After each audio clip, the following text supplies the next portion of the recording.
community, those who suffered, to our national economy.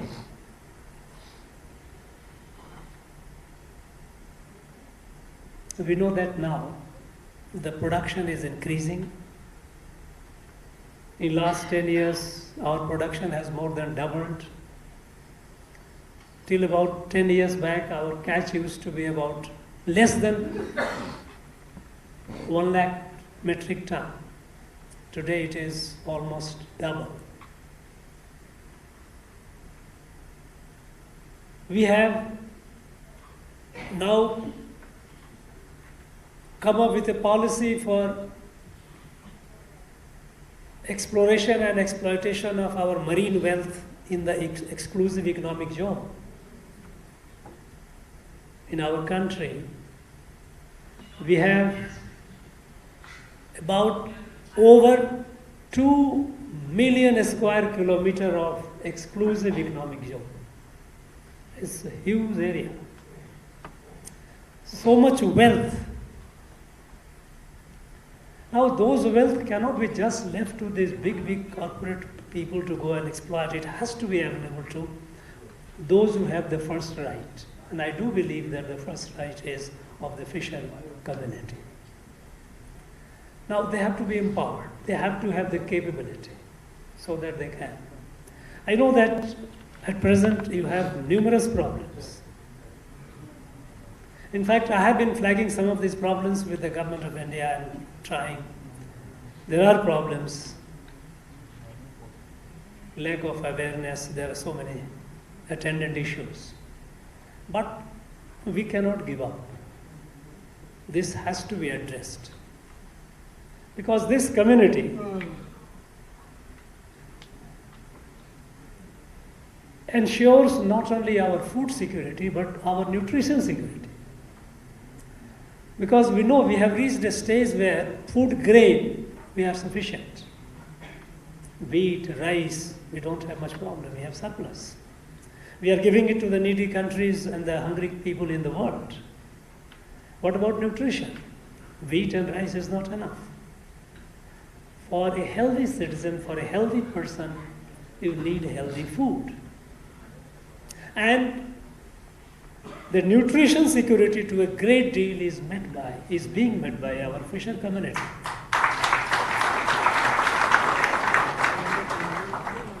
And we know that a country of 140 crores, and perhaps more now, we will need more such nutritional food. So, there has to be a greater thrust on the empowerment of our fisher community. We heard that we are educationally behind.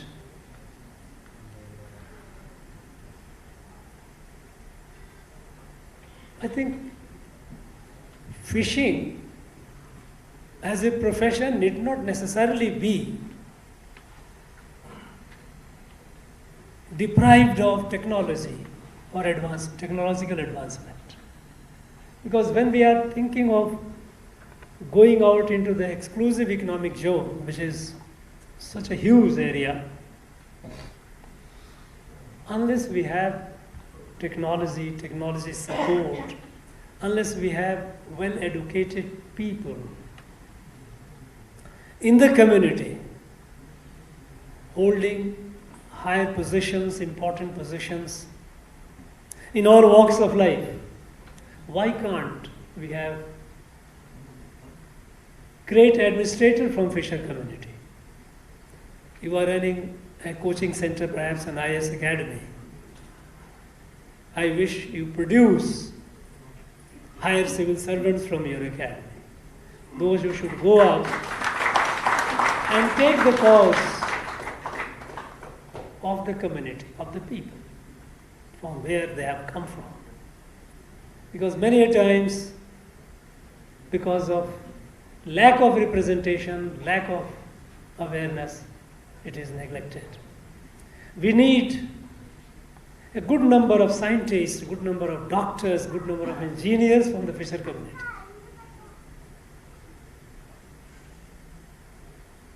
And entrepreneurs.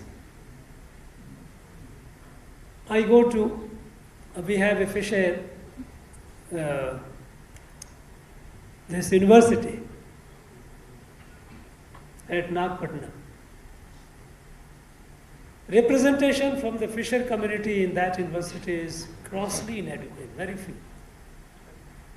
And unfortunately, those who graduate from there, they do not go for fishing, they go looking for some job, government job here and there. Because the fishing is not something in their nature. They want a degree, with the degree they will go and look for a job elsewhere. Whereas if we have fisheries graduate from the fisher community, they would be more entrepreneurial. They will be thinking about it, how to make the best of it. Because fishing is in their blood.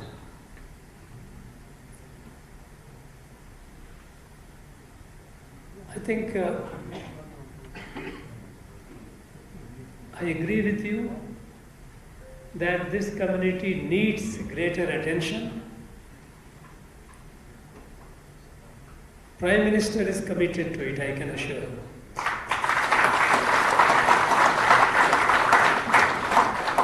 Because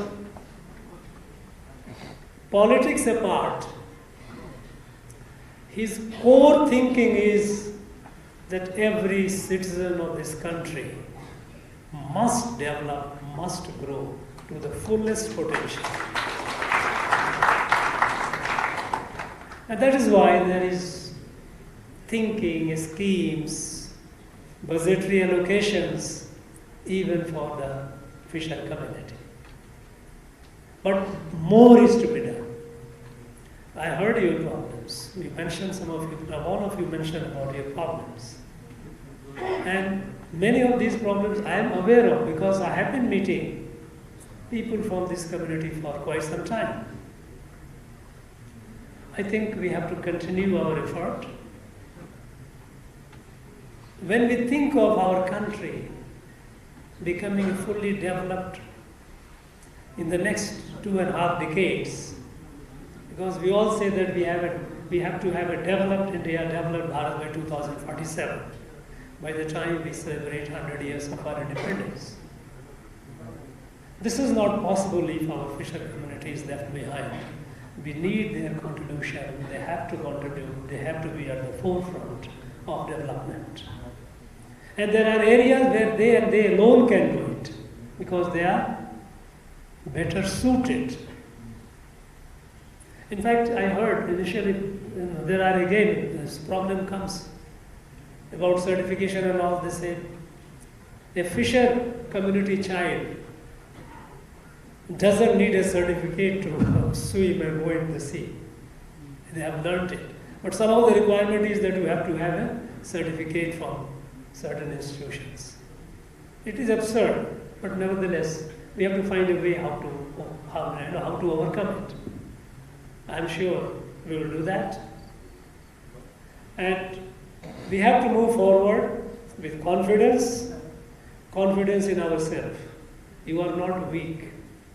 You have a problems, but if a community, those who can brave the sea and turbulent sea, is not a weak community, we are strong, we have inner strength.